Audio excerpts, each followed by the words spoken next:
Welcome to engineering podcast. आज है हमारे साथ जीतू, साहिल भाई, गौरव भाई और पीयूष भाई और हमारे कैमरामैन साहिल भाई और मैं आपका दोस्त सुमित। और आज हम डिस्कस करेंगे कि why they all choose engineering. तो सबसे पहले स्टार्ट करते हैं पीयूष भाई के साथ। तो पीयूष भाई बताना चाहेंगे कि आपने इंजीनियरिंग क्यों चूज करी? मैंने इंजीनियरिंग चूज करी नहीं। मेरा ये था कि चिल है 12th तक स्कूलिंग, ना कोई कोचिंग चिल था। हमारे पूरा बैकग्राउंड आर्मी का, तो जाना था मेरे को एनडीए में। तो एनडीए के लिए मैंने लिया ड्रॉप। एक साल करा, एसएससी भी दिया पर हुआ नहीं। फिर लास्ट ऑप्शन कुछ तो ग्रेजुएशन करे। अब मैं बीएससी बीए करूंगा तो कोई स्कोप नहीं है गवर्नमेंट जॉब में इतना, तो सोचा चलो बीटेक कर लेते हैं, कुछ तो एनडीए में इतनी मेहनत नहीं करी क्या? मेहनत की है, मैंने 3 बार पेपर क्लियर किया है और एसएससी भी दिया, कॉन्फ्रेंस आउट हुआ 2 बार। और फिर क्या है कि बीटेक करने के बाद भी बहुत सारे ऑप्शंस होते हैं हमारे पास कि तुम टेक्निकल एंट्री में जा सकते हो, एफकेट वगैरह बहुत सारे ऑप्शंस। हाँ, टेक्निकल जेई की वजह से जब टेक्निकल देते हैं तो इसलिए मैं सोचा बीटेक कर लेते हैं और टेक्निकल फील्ड में भी है आजकल स्कोप चल रहा है, तो ले ली। बस यही है। तो ड्रॉप ऑफ लेने का फैसला नहीं किया? ड्रॉप लिया, 1 साल का ड्रॉप लिया मैंने। 1 साल में एनडीए ही किया मैंने। तो गौरव भाई आप बताना चाहेंगे कि आपने क्यों ली इंजीनियरिंग? जैसे मतलब मेरे घर पे बचपन से एक मतलब मेरी जो फैमिली है, मेरे चाचा हो गए, मेरे बड़े भैया दीदी, ये सब टेक फील्ड से जुड़े हैं। बस एक मेरे पापा हैं जो मेडिकल फील्ड से, तो मेरे पास 2 ऑप्शन थे, या तो मैं मेडिकल लाइन में जाऊँ या फिर मैं जाऊँ टेक फील्ड में। तो जो मेरा इंटरेस्ट था वो था इसमें, like engineering, computer and all. बचपन से ही इधर की चीज इधर की उधर करना, ये सब इंजीनियर जुगाड़ू तो होते ही है, ठीक है। तो मतलब मेरा शुरू से वो था कि हाँ मेरे को जाना है। फिर मैंने 12th के साथ दिया तो मेरा स्कोर आया 73 के आसपास, तो मेरे हो गया भाई अब जाएंगे आईआईटी। इसके लिए 73 पे आईआईटी का सपना देख लिया। अरे भाई जिगरा होना चाहिए कि हाँ ठीक है यहाँ से जाएंगे, क्योंकि मेरा फर्स्ट अटेम्प्ट थे 27% आई। उसके बाद में 73 आया तो हाँ, और उस टाइम वो था कोविड वाला, तो वो जुलाई और अगस्त एक महीने के वो हुआ था, 2022 की बात है। तो फिर बाद में मैंने लिया ड्रॉप में टाइम कम था, तैयारी कर रहा था, अच्छी तैयारी हुई। फिर मेरे जब अटेम्प्ट हुआ मेरा फाइनल जेईई मेंस, तो उससे पहले हुआ मेरा एक्सीडेंट 5 मार्च के आसपास। उससे मेरे हाथ पे इंजरी हुई। फिर मैं 1-2 हफ्ते मेरी पढ़ाई इधर उधर हुई, तो उसकी वजह से फिर मेरे मैथ्स फिजिक्स दोनों की परसेंटाइल भगवान की दया से बहुत अच्छी आई। एक केमिस्ट्री मेरे को लेट हुई, मेरे केमिस्ट्री में थी 6 परसेंटाइल। एक केमिस्ट्री की वजह से मेरा पूरा मेंस और एडवांस का सपना सब चूर। फिर दिया मैंने वीआईटी ट्रिपल ई, तो फिर बस यहाँ पे इंजीनियर मेरे को बचपन से बनना था। तो साहिल भाई आपको देख के लगता है कि आपने इंजीनियरिंग नहीं चूज करी, इंजीनियरिंग ने आपको चूज करा है। तो बताना चाहेंगे आप कि आपके क्या कहानी थी आपकी? हाँ, कुछ ऐसा था ही है। तो मेरी फैमिली में अभी तक कोई इंजीनियरिंग में नहीं था, मतलब रिलेटिव में था एक लड़का।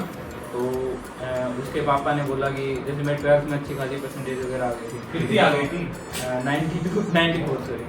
तो उसके बाद उसके पापा ने बोला कि इसकी अच्छी परसेंटेज है, पढ़ने में अच्छा है, इसको एक बार जेईई के लिए ट्राई करवा दो।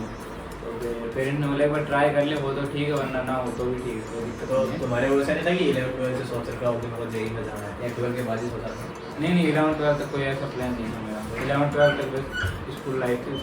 नंबर देख के जेईई, नंबर वही मानो, रिलेटिव्स ने बोला कि एक बार ट्राई कर ले उसमें। तो पेरेंट्स ने बोला ठीक है भाई ट्राई कर ले, अगर तेरा मन है तो फिर मेरे को लगा ट्राई कर लेना चाहिए एक बार। तुम्हारी उसके बाद जैसे भाई ने बताया ना कि इंजीनियरिंग ने तुम्हें चूज किया, और भाई नहीं चले, जैसे भाई ने बोला कि इंजीनियरिंग ने तुम्हें चूज किया है, तो तुम्हारी क्या इच्छा थी? और तूने हाँ भी बोला कि इंजीनियरिंग ने चूज किया है। हाँ, तो मेरा ऐसा कुछ सोचा नहीं था मैंने 12th तक। तो उसके बाद मुझसे ठीक है एक बार ट्राई कर लेते हैं, टाइम भी मिल जाएगा 1 साल का, क्या करना है क्या नहीं करना। तो उसके बाद देन जेईई वगैरह का एक साल के लिए ड्रॉप लिया, तैयारी की उसकी। कहाँ से तैयारी की? कोटा से तैयारी की। कोटा आपने कोटा ही क्यों चूज किया? भाई मैं उस टाइम पे कोटा का ही चलन था कि हाँ जेईई के लिए कोटा ही जा रही थी। सिक्कर और जयपुर इतना नहीं था, अब है सिक्कर और जयपुर का, लेकिन उस टाइम तक कोटा ज्यादा था। देन उसके बाद 1 साल लड़की का तो कोई चक्कर नहीं है। कोटा में बहुत होता है भाई ये सब। कोटा के आधे लड़कियों की वजह से ही गए वहाँ।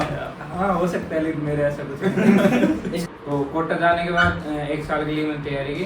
देन रिजल्ट कुछ ऐसा खास आया नहीं कि उसके बाद काउंसलिंग के टाइम पे ब्रांच भी मतलब ऐसी कुछ खास नहीं मिली। देन उसके बाद वीआईटी का एग्ज़ाम दिया था, तो फिर VIT में साइबर सिक्योरिटी थी तो मेरे को वो मिल गई थी। उसके बाद वो साहिल है, उसको साइबर सिक्योरिटी मिल गई थी। अच्छा। तो उसके चक्कर में फिर दोनों साथ ही हैं, जैसे स्कूल टाइम से 9th क्लास से साथ हैं हम। तो फिर यहाँ पे सेम ब्रांच मिल गई थी, सेम कॉलेज मिल गई थी, फिर दोनों अपने कैमरामैन से क्या एक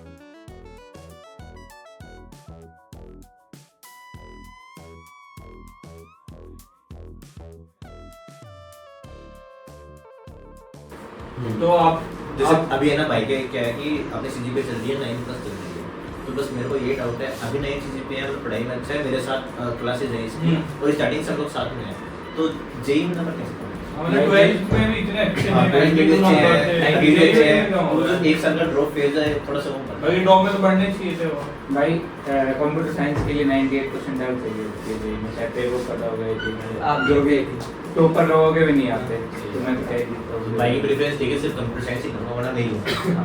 क्योंकि कितने आप आए थे, आप आपने चाहिए आप जनता को कि आप कितने बता नौ दो। देके कितनी आपने मेहनत करी, कितने नंबर आए कि 98 तो टॉपर्स का हो गया, पर आप आप आज कितने आए थे? लाइक बट 90 तो लेकिन तुमने NIT प्रेफर नहीं की क्योंकि NIT भारी थी, नहीं आ रही नहीं आ रही थी, कोई बात नहीं। क्योंकि नंबर शेयर करना चाहेंगे लोगों के साथ। 92% कम नहीं 92 में कहाँ थी? बट दोस्त NIT 92 में भी नहीं मिलती है 90 लोग NIT में नहीं आ रही थी क्या?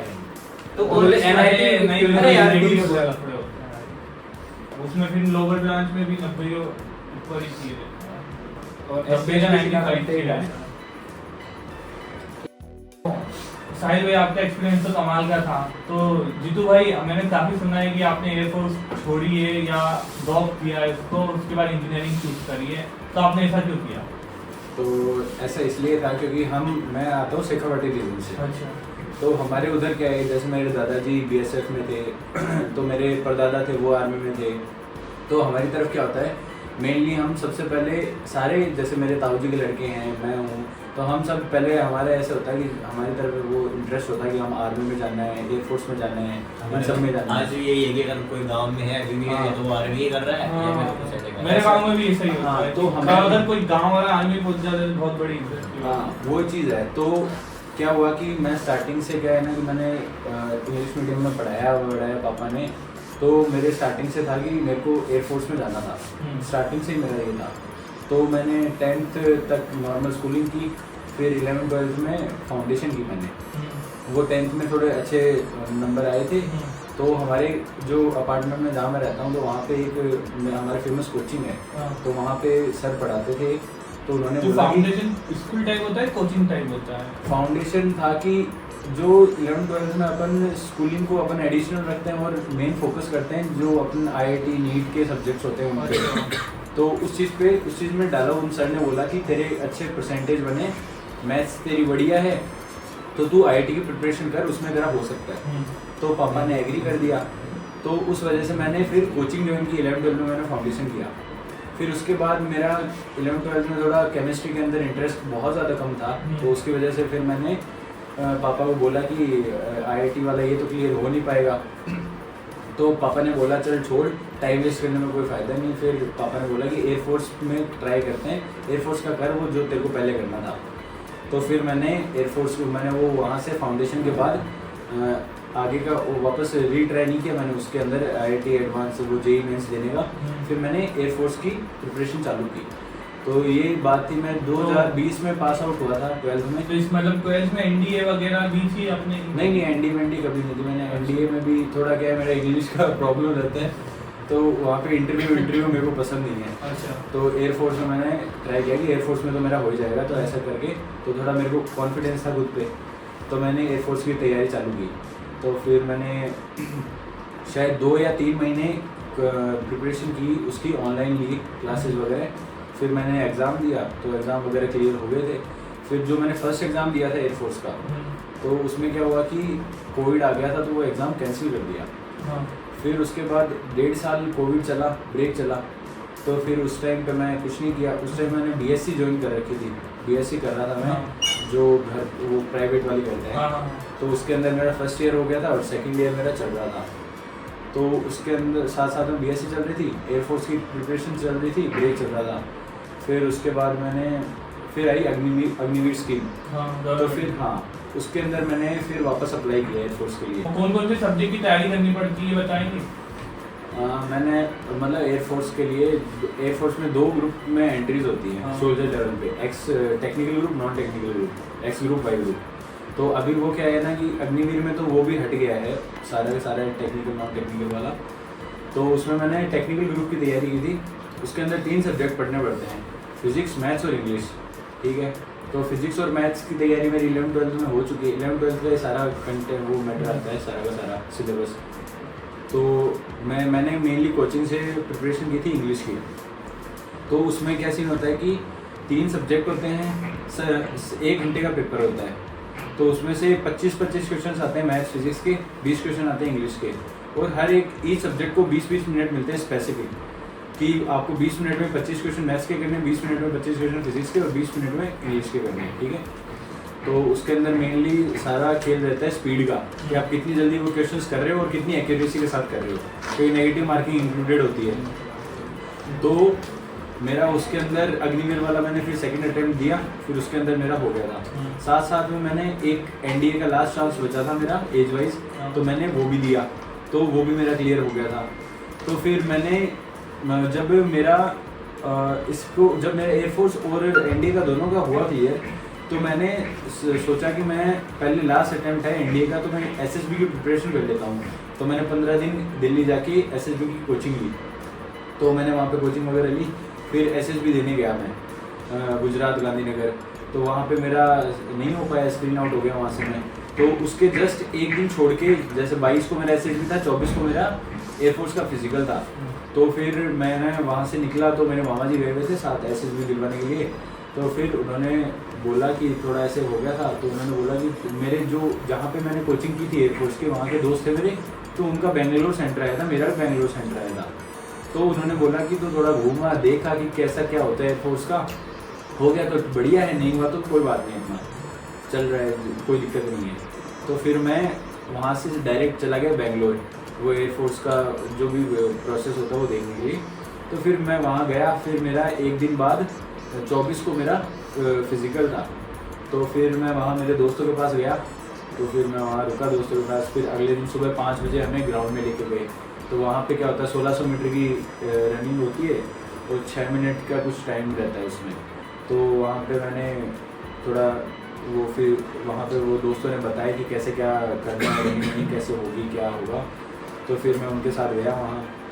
फिर मैंने वहाँ रनिंग, मेरे को उम्मीद नहीं थी कि रनिंग हो जाएगी, लेकिन वो वहाँ पे कभी प्रैक्टिस तो की नहीं मैंने ग्राउंड में जाके, लेकिन थोड़ा ऐसे ही जी थोड़ा यहाँ घर पे थोड़ी बहुत एक्सरसाइज कर लेते थे, उसकी वजह से थोड़ा वहाँ पे गया मैं। फिर मैंने वो की, तो मेरा हुआ वहाँ पे रनिंग की। फिर उसके बाद वहाँ रनिंग के बाद स्क्वाट्स वगैरह स्क्वाट्स लगवाए 20, फिर डिप्स वगैरह लगवाए 15। फिर उसके बाद ये रनिंग वनिंग का प्रोसेस होने के बाद मेरा साइकोलॉजी टेस्ट हुआ, वो सेंटर पे लेके गया। वहाँ से जितने बच्चे सेलेक्ट हुए उनका साइकोलॉजी टेस्ट हुआ। फिर उसके अंदर से जितने सेलेक्ट हुए उनका जीडी टेस्ट हुआ, ग्रुप डिस्कशन हुआ। फिर ग्रुप डिस्कशन के बाद हमें 3 या 4 दिन बाद की डेट दी मेडिकल की, वहीं बेंगलोर में। तो फिर हम मेडिकल टेस्ट देने गए, फिर मेडिकल हुआ हमारा। फिर मेडिकल में मेरे को एक पॉइंट दिया डीएनएस का, कुछ नाक का पॉइंट होता है, कुछ हड्डी वड्डी मोटी होती है, सांस वाँस का कुछ। तो फिर मेरे को 1 महीने का टाइम मिला उस जो पॉइंट मिला था उसको सही करने के लिए। तो मैंने घर पे आया, फिर थोड़ा एक छोटा सा ऑपरेशन होता है वो करवाया। हड्डी वड्डी, हाँ हड्डी वड्डी को ऑलमोस्ट 90% लोगों में होता है हाँ, डीएनएस का। लेकिन मेरा भी बस इधर था। हाँ डिफेंस में है कि उनको एकदम परफेक्शन के साथ चाहिए होता है। तो उन्होंने बोला कि ये पॉइंट है, इसको सही करवा के आओ तुम, ये जो भी है। तो फिर मैंने वो सही करवाया, ऑपरेशन वगैरह करवाया। फिर उसके बाद वापस गया तो मेरा पॉइंट वगैरह क्लियर हो गई। फिर मेरी 2-3 महीने बाद की ज्वाइनिंग आई, फिर ज्वाइन किया, फिर वहाँ गए, फिर 3 महीने मैंने ट्रेनिंग की।